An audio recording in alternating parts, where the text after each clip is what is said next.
아멘. 할렐루야. 오늘 저는 이 아침에 여러분들과 함께 원망 불편 대신에라는 제목으로 함께 은혜의 말씀을 나누고자 합니다. 자, 시편 37편 8절 말씀 우리 같이 읽습니다. 시작. 분을 그치고 노를 버리라. 불평하여 말라. 행하게 치우칠 뿐이니라. 아멘. 가난은 진정 대물림이 되는 걸까?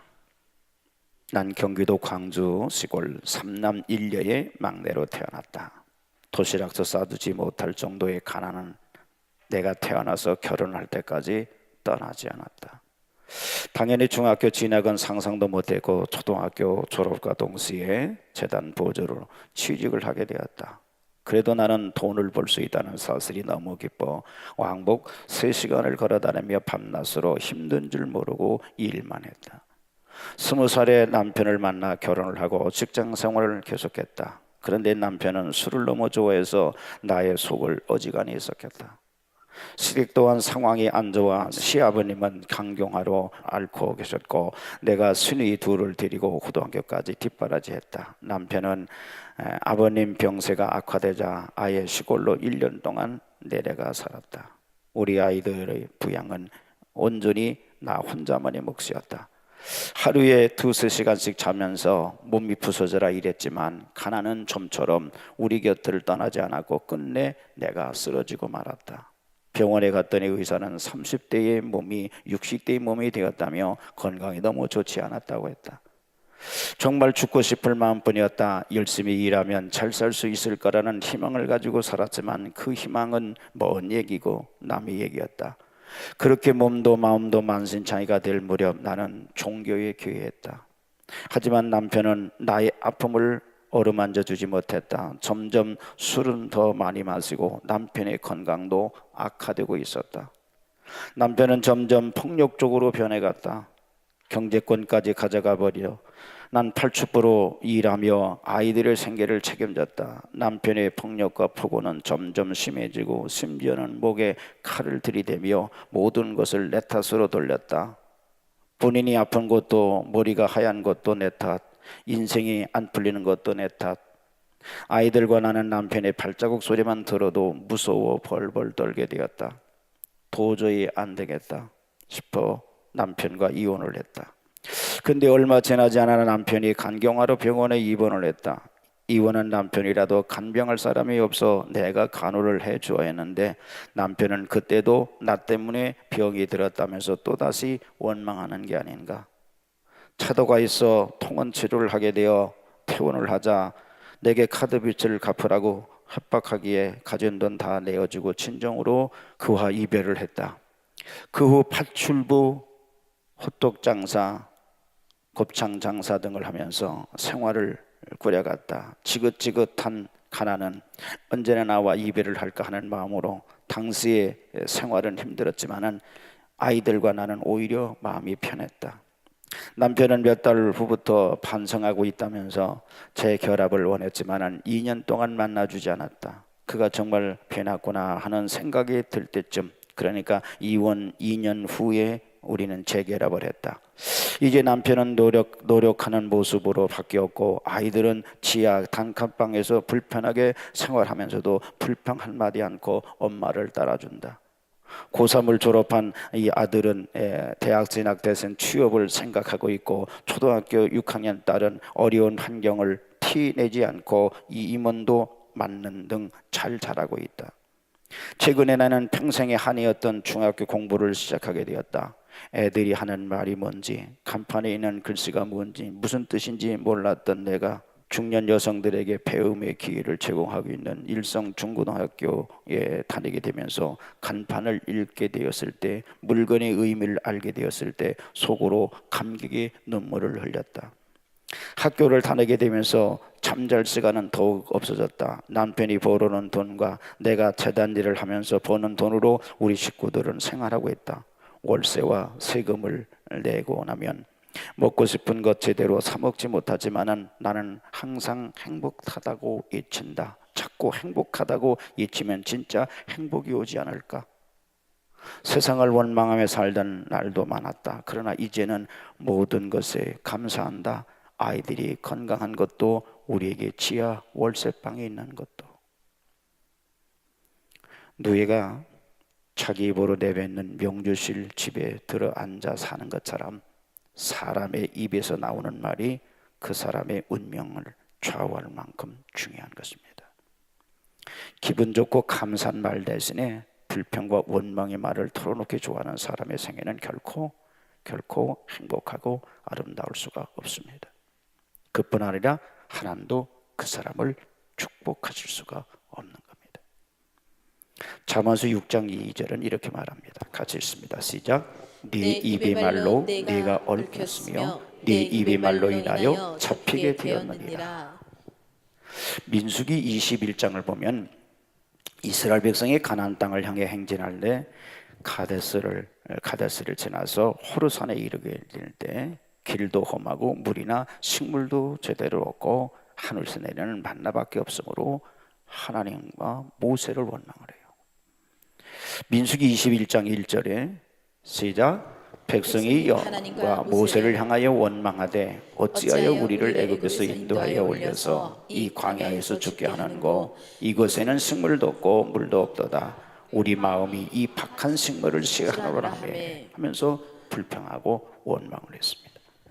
하나님은 지금 당신의 백성들을 젖과 꿀이 흐르는 복된 땅 가나안으로 인도하고 계신데 독이 매일 기적적으로 하늘로부터 만나를 내려 먹여주는데 참고 감사하지 않고 도리어 하나님과 모세를 원망했으니 하나님께서 얼마나 섭섭하게 보셨겠습니까? 그 결과 하나님께서 즉시 불뱀을 백성들에게 보내서 물려 죽게 했어요. 뱀에게 물린 자마다 독이 몸이 퉁퉁 부어 올라면서 죽고 말았어요. 그제야 백성들을 모세를 찾아가서 말하기를, 자 민수기 21장 7절이에요. 시작. 우리가 여호와 당신을 향하여 원망함으로 범죄하였사오니 여호와께 기도하여 이 뱀을 우리에게도 떠나게 하소서 했을 때 모세가 간곡히 기도할 때 하나님께서 놋을 매달게 해서 쳐다본 자마다 낫게 했어요.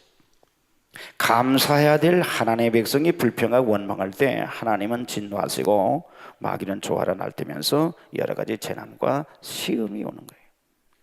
이렇게 원망과 불평은 별로 죄가 아닌 것 같지만 하나님을 경록케 하고 우리에게 재앙을 참 불러오는 무서운 결과를 가져오는 것입니다. 존 고든은 에너지 버스라는 책에서 불평 원망하는 부정적인 사람을 가리켜서 에너지 뱀파이어라고 했습니다. 이 뱀파이어는 사람의 피를 빨아먹는다는 전설상의 귀신입니다. 그들을 이렇게 부르는 것은요, 이런 사람들이 조직의 모든 에너지를 다 빨아먹어 공동체의 힘을 바닥나게 바닥에 떨어뜨리게 만들기 때문입니다. 가정에서 불평하거나 부정적이고 파괴적인 언어를 사용하는 사람이 있습니다. 그런 사람은 가정의 행복 에너지를 다 빨아먹는 에너지 뱀파이어입니다. 하나님께서는 믿음의 사람들에게 분을 거치고 노를 버리며 불평하지 말라고 하셨어요. 분노나 불평은 가정의 공동체에 유익을 주기는커녕 오히려 악을 만들 뿐이기 때문입니다. 남편에 대한 불평과 불만을 주방에서 음식을 만들면서 혹은 설거지를 하면서 냄비를 쾅쾅 넣는다든지 그릇이 금방 깨질 것처럼 서로 부딪히는 소리를 내는 아내의 행동은 가정의 에너지 뱀파이어 행동입니다. 남편과 자녀들의 마음속에서 순식간에 에너지를 빼앗아 버리고 마는 거지. 반대로 아내에 대한 불평 불만 때문에 고함을 친다든지 문을 꽝꽝 닫는다든지 하는 행동 또한 에너지 뱀파이어의 행동입니다. 그리스도의 사람은 가정에서 기쁨의 에너지, 행복의 에너지, 믿음의 에너지 이걸 불러넣는 역할을 해야 돼요. 믿음의 사람이 원망과 불평의 생활을 끊어버려야 돼요. 왜? 원망과 불평은 첫째 믿음의 언어가 아니기 때문입니다. 출애굽 후에 광야에 나온 백성들의 가난을 정탐한 10명의 사람들로 인해서 원망과 불평에 빠지고 말죠. 하나님은 그것이 하나님을 믿지 못하는 불신앙에서 나오는 거라고 말씀하셨어요. 원망과 불평을 하는 사람은 때로 똑똑하게 보이거나 잘난 것처럼 보일지 모르지만은 결코 믿음을 가진 사람들의 모습이 아니라는 것을 여러분 기억을 해야 됩니다. 가정에서나 사회에서나 교회에서나 원망과 불평이 말이 습관적으로 나오거든 다른 사람을 탓하지 말고 자기 자신의 믿음이 약해져 있음을 여러분들 스스로 알아야 됩니다. 둘째, 인생이 무너지기 때문입니다. 10명의 지도자들과 이스라엘 백성들이 모세와 아론에 대해서 원망과 불평을 했어요. 그런데 이상하게도 무너진 것은 모세가 아니라 원망과 불평을 주동했던 10명의 사람들과 거기에 동참했던 백성들이었어요. 하나님께서는 10명의 제자들에게 재앙을 내려줘 죽게 하셨어요. 또한 불평 세대들도 광야에서 죽고 가나안 땅에 들어가지 못하게 했어요. 불평 원망은 가장 큰 피해자는 바로 자기 자신입니다. 셋째로, 자녀의 앞날에 고통을 주기 때문입니다. 이스라엘 백성들이 원망과 불평의 불신앙 때문에 그 자녀들이 부모 세대의 반역의 죄를 지고 40년을 광야에서 방랑 생활을 하죠. 방황하게 됩니다. 자녀들의 세대가 광야 40년을 방황했던 것은 부모들의 불신앙 때문입니다.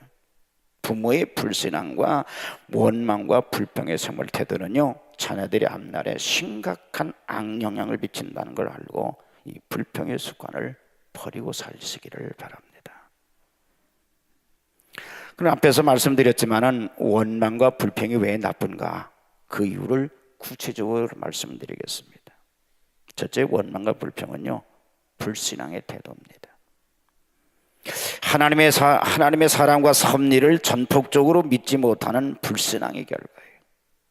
참 믿음이 있는 사람이면 조용히 하나님 믿고 참고 기다리는 것입니다. 원망은 습관이에요. 어떤 사람은 원망을 입에 달고 사는 사람이 있습니다. 빨리 버려야 돼요. 빨리 버리지 않으면 인생이 불행해져요. 원망은 삐뚤어지게 합니다. 인생은. 원망은 불신앙입니다. 모든 책임을 남에게 돌리는 잘못된 태도예요. 아담 하와가 범죄했습니다. 하나님께서 아담에게 책망하십니다. 네가 왜 내가 먹지 말라고 한 선악과를 먹었느냐가 물으실 때 하나님 잘못했습니다. 용서해 주세요. 이렇게 말을 하지 않았습니다. 하나님이 주신 저 하와가 먹으라고 주었습니다라고 하와를 원망하죠. 그래서 하나님께서 하와에게 하와야 너는 왜 먹었느냐라고 물으니까 하와가 뱀을 원망합니다. 여러분, 원망의 끝은 하나님이에요. 원망하는 사람들은 그 화살이 결국은 하나님께로 가는 거예요.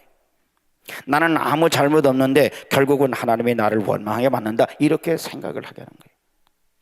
그래서 원망은 불신앙입니다. 하나님과 우리 사이를 갈라놓을 때, 또 부부 사이를 갈라놓을 때, 친한 친구 사이를 갈라놓을 때 마귀가 사용하는 가장 오래된 방법이 뭐냐? 원망입니다.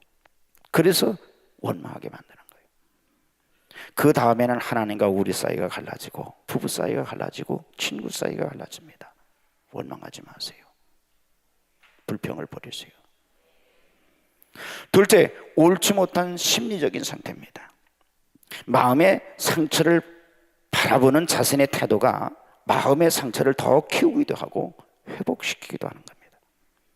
자신의 뜻대로 되지 않은 세상, 자신의 마음대로 되지 않은 일들, 자신의 마음대로 되지 않은 사람들을 통해 심리적인 아픔과 어려움을 만나게 되면 감정적으로 고통, 미움, 분노, 시기, 질투, 외로움, 불안함, 우울함 등 마음이 힘들고 불편해집니다.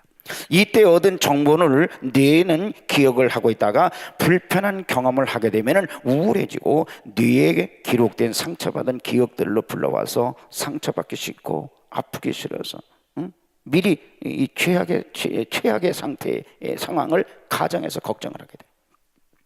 사람의 뇌는 1순위가 생존이에요. 그래서 뇌는 마음에 상처받은 기억과 그때 생긴 부정적인 생각을 위험한 것으로 저장했기 때문에 생존을 위협하는 중요한 정보를 기억해서 그것과 비슷한 사건이 있을 때마다 선명하게 떠오릅니다. 그래서 그것이 반사작용을 하게 되고 이게 표출되면서 흥분하게 돼요. 침착하지 못하고 격분하고 흥분된 마음 상태에서는 하나님의 뜻을 알 수가 없습니다. 맑은 호수와 같이 고요하고 침착한 마음에 하나님 뜻이 비춰지는 거예요. 불평의 말이 많이 나오면 그 심령이 벌써 병들었다는 징조입니다. 셋째로, 축복 대신 재난을 불러오는 행위입니다.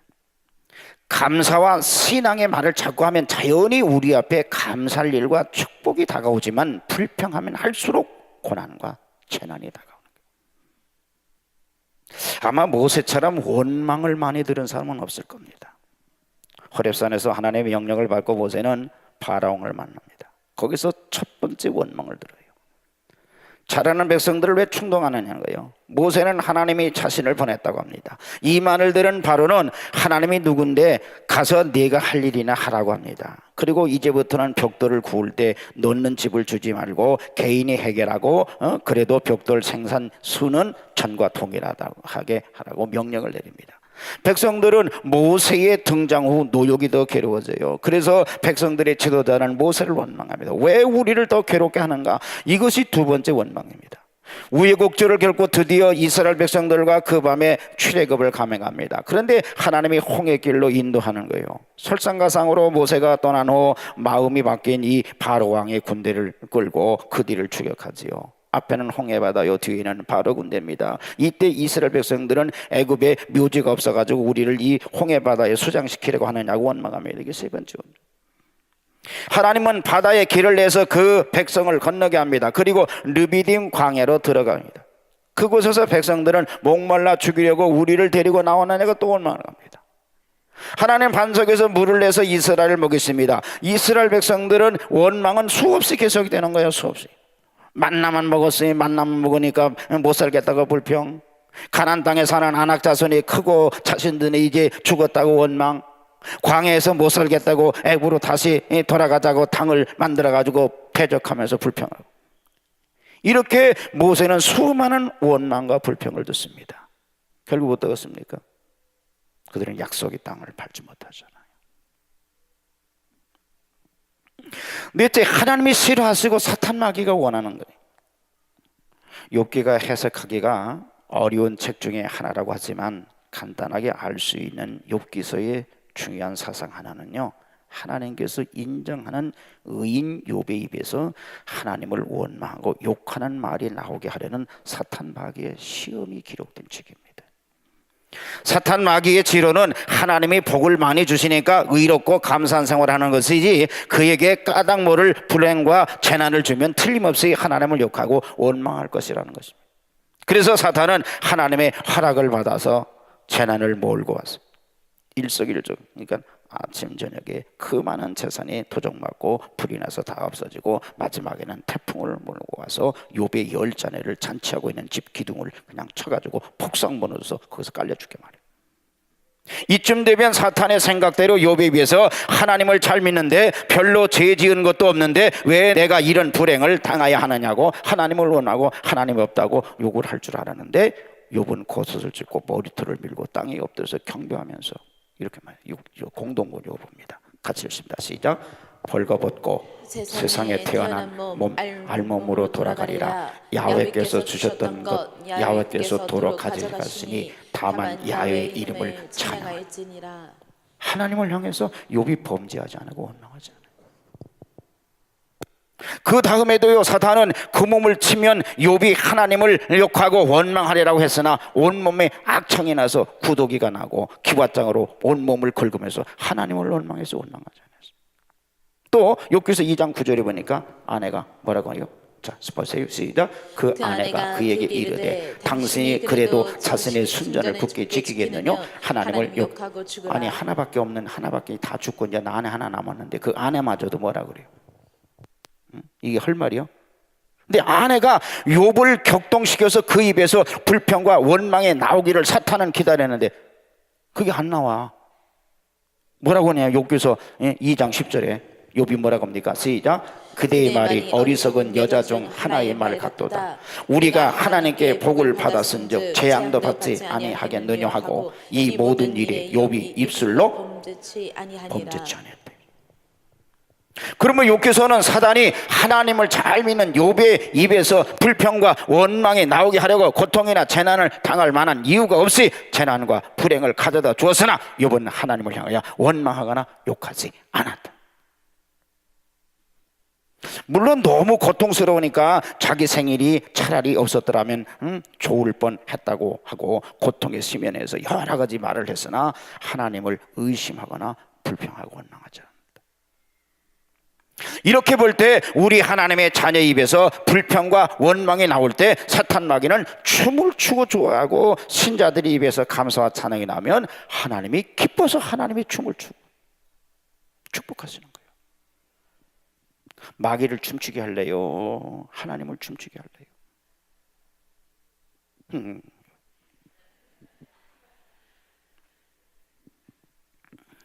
목회하면서 제일 긴장이 될 때는요, 신자들이 재난을 당한 후에 그들이 입에서 무슨 말이 나올까 하는 걸 기다릴 때. 재난을 당한 후에도 하나님께 찬양과 감사를 드리는 게 쉬운 일이 아니에요. 어느 교회에 성가대 총무로 계시는 한 집사님 댁에 불이 나가서 집이 몽땅 타버렸어요. 근데 그 부부 집사님이 담임 목사님께 찾아와서, 목사님, 하나님께 참 감사합니다. 아들이 그 불 속에 있는 줄 알아는 굉장히 놀랐는데 마침 옆집에 놀러가서 죽지 않게 하시고요, 이웃집이나 다른 사람들이 하나도 다치지 않게 돼서 정말 감사해요. 저희는 꼭 스라브 집을 짓고 싶었는데 하나님께서 저희들에게 스라브 집을 짓게 하시려고 불이 나게 한 모양이에요. 꼭 스라브 집을 짓고 모두 하나님께 영광을 돌리겠어요 라고 말씀하시는 것에 대해서 저는 정말 목회할 보람을 느꼈다라고 했습니다. 이렇게 재난을 당한 후에도 원망과 불평을 하지 아니하고 도리어 주님께 감사하면 주님께서 틀림없이 몇십 배 몇백 배 축복해 주시고, 그러므로 어떤 일이 있어도 우리의 입에서는 불평이나 원망의 말이 나와서는 안 되겠어요. 그래서 오늘 본문 시편 37편, 이 37편에 눈이 불평하지 말라고 말. 1절 봅시다. 시작. 행악자로 인하여 불평하여 불의를 행하는 자를 두게 하지 말지어다. 또 7절 8절 시작. 여호와 앞에 잠잠하고 참아 기다리라. 자기 길이 형통하며 악한 꾀를 이루는 자를 인하여 불평하여 말지어다. 분을 그치고 노를 버리라. 불평하여 말라. 행하게 치우칠 뿐이라. 불평은 절대 우리 유익이 없습니다. 자, 그러면 원망과 불평 대신에 무엇을 해야 될까요? 도리어요, 첫째, 회개할 것을 찾아야 돼요. 대체로 내 죄와 내 잘못으로 인해서 이 일이 그렇게 되었는데 자신은 반성하지 않고 하나님만 원망하고 사람에게만 불평할 때가 많습니다. 요나가 폭풍을 만나 죽게 되었을 때 그것은 바로 자기 죄 때문이고 회개를 합니다. 그것은 내 까닭이라, 나를 들어 바다에 던지라, 그리하면 바다가 잔잔하리라 하고 솔직하게 말하잖아. 그러므로 불평이 나고 원망스러운 일이 생길 때 그 자신이 조용히 하나님 앞에 회개하는 거예요. 회개하세요. 내가 하나님 앞에서 신앙생활을 제대로 했는지, 기도 쉬는 죄를 범하지 않았는지, 하나님께 바쳐야 될 물질 틀림없이 바쳤는지, 십계명 중에 어느 계명을 범하지는 않았는지 자꾸 자기 자신을 반성해 보아야 돼요. 별다른 죄가 없는 것 같아도, 또 신자들이 교만해지거나 자만하게 되면 재난과 수치와 시험이 오는 수가 있죠. 그러므로 기도하면서 혹은 금식기도하면서 조용히 말씀을 듣거나 읽으면서 회개거리를 찾아봐야 돼요. 회개만 제대로 하면요, 모든 문제는 해결되는 거예요. 다윗 왕은 아들 압살롬에게 반역을 당해서 황급히 도망가는 그런 처지. 근데 그때 하찮은 시므이라는 자가 언덕 위에 올라가서 돌을 던지면서 피 흘린 자여 비루한 자여 가거라 하면서 조롱하면서 별의별 억울한 말을 다 했는데, 당장 그놈의 목을 베어오겠다고는 그 장군을 말리면서 그것이 다 자기 죄 때문에 하면서 못하게 해요. 아들에게 반란을 당하는 것도, 저 시므이가 저주하는 것도 다 하나님이 시키셔서 그랬으니 가만두라고 합니다. 하나님 시키셨겠어요? 근데 가만두래요. 그 전에 우리아의 아내 밧세바를 통해서 낳은 아들이 귀엽게 자라다가 죽었을 때도 다 자기에게 그 전에 지은 죄 때문이라고 고개 숙여서 회개하면서 일주일 금식했지, 하나님 왜 내 아들을 죽게 했느냐고 원망하지 않았어요. 그러므로 원망하는 대신, 불평하는 말 대신 우리는 깊이 회개거리를 찾고 회개해야 될 줄 믿습니다. 둘째, 원망 불평 대신에 기도해야 돼요. 기도는 마귀의 진을 쳐부수고 문제를 해결하는 열쇠예요. 기도는 캄캄할 때 빛을 가져오고 절망 대신에 소망을, 죽음 대신에 생명을 가져오게 하는 거예요. 예전에 미국의 그 인질들이 이란에 갇혀 있고 인플레이가 계속될 때 미국에서는 먹구름이 지옥같이 자욱한 것 같이 침울해졌지만은 1980년 4월 29일 미국 전역에서 100만 명의 신자들이 백악관 앞에 모여서 미국을 위해서 기도했다고 합니다. 역시 미국은 아직도 하나님 축복받을 만한 그런 나라임을 깨닫게 하는 거예요. 우리나라에도 위기 때마다 수백 명, 수천 명이 되는 사람들이 광장에서 또는 기도원에서 나라와 민족을 위해서 금식하며 기도했어요. 오늘도 아마 3시인가 저기 광화문 광장에서 1,000만인 모여서 1,000만 명 모여서 기도하는 거예요. 회개기도.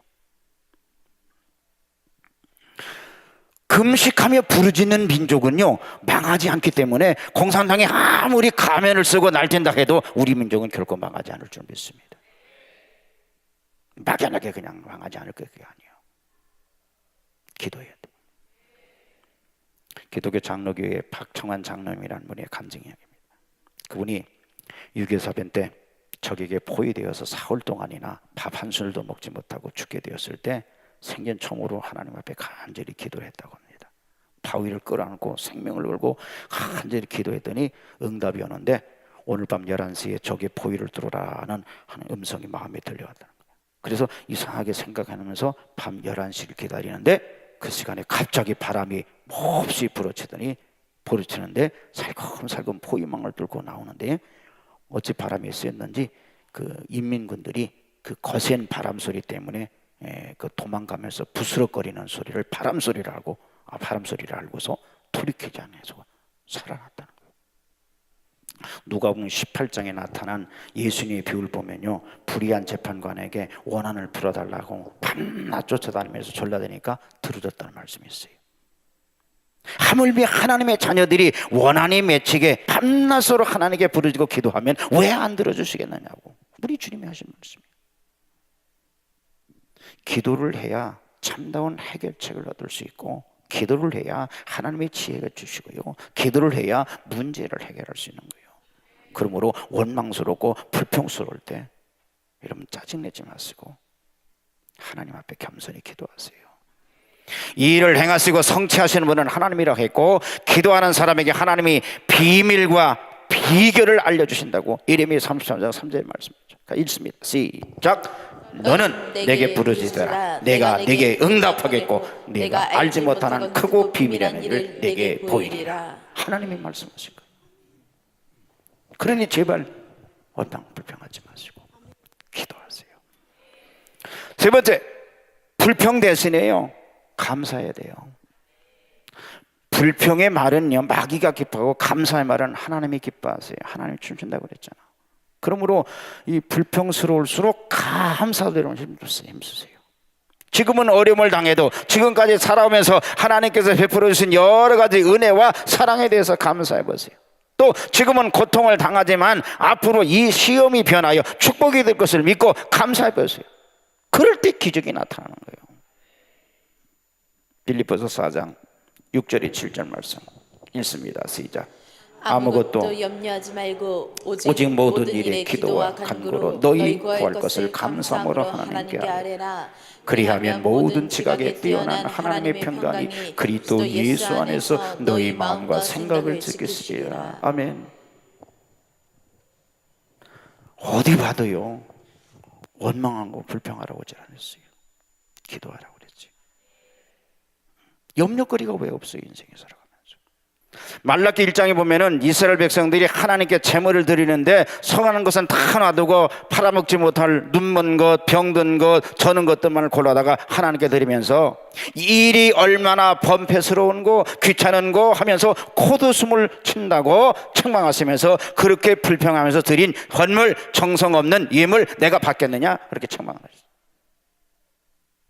오늘날도 믿음 없는 사람이 하나님께 참으로 감사할 줄 모르고 귀한 정성 드릴 줄 모르고 도리어 예수 믿기 귀찮다고 응? 그러면서 11자라 감사금 하라 뭐 절기 헌금하라 헌금하라고 한다면서 불평하는 사람들을 목회하다가 한옥 보내게 되는데, 그런 사람은 하나님의 축복 받겠어요? 이사야 43장 22절 이하에 보면요, 이스라엘 백성들이 하나님을 섬기면서 예물을 드리고 제물을 드리는 일을 괴롭다고 하면서 불평해요. 자, 22절부터 24절까지 천천히 읽습니다. 시작. 그러나 야곱아 너는 나를 부르지 아니하였고 이스라엘아 너는 나를 괴로워하였으며 네 번제의 양을 내게로 가져오지 아니하였고 네 제물로 나를 공경하지 아니하였느니라. 나는 예물로 인하여 너를 수고롭게 아니하였고 유향으로 인하여 너를 괴롭게 아니하였거늘 너는 나를 위하여 돈으로 향품을 사지 아니하며 희생의 기름으로 나를 흡족해 아니하고 네 짐으로 나를 수고롭게 하며 내 죄악으로 나를 괴롭게 하였느니라. 다시 말하면 신앙생활하면서 시간이나 물질을 바치는 것을 하나님이 괴롭게 하는 것으로 여기는데, 그에 대해서 하나님은 괴롭게 하지 않고 너희들 괴롭게 하지 아니하고 도리어 축복하셨건만 그것을 왜 괴롭다고 불평하느냐는 거지. 내가 너희들을 괴롭게 했냐? 축복했지. 근데 하나님이 시간이나 물질을 바치고 자기들을 괴롭게 했대요. 이렇게 불평하지 말란 말이에요. 말로나 물질로나 마음으로는 감사하는 생활을 하십시오. 여러분, 예수 믿는 사람들은요 원망 불평하는 사람이 아니에요. 그런데 이상하게도 예수 믿는다는 사람 자체 부끄럽게 원망 불평을 하잖아. 여러분, 원망 불평은 백해무익합니다. 우리 영혼을 죽여요. 나만 죽는 게 아니에요. 나와 관계된 사람까지도 죽이는 것이 원망 불평입니다. 여러분, 살아가면서 자이든 타이든 찾아오는 시련 속에서 원망 불평거리를 찾지 마시고 여러분 기도하시고 감사하세요. 그게 내게 축복이요. 이제 다음 주일날 우리가 추수감사주의를 지키는데 나 자신들을 한번 돌아보시면서 내가 정말 예수 믿는 사람 맞아? 에? 정말 내가 예수 믿는 사람이라고 한다면 감사거리를 찾아야 원망불평이 떠나가지. 근데 이건 안 찾고 원망불평거리만 찾아가지고 망조가 되는 일이 되어야 되겠느냐고. 아니죠. 한 주간 동안 기도하시면서 감사거리를 찾아서 원망불평은 내 사전에 없다. 그래서 감사하는 자가, 기도하는 자가 받는 복을 받는 축복이 여러분들 가운데 임하게 되기를 주님의 이름으로 축원합니다.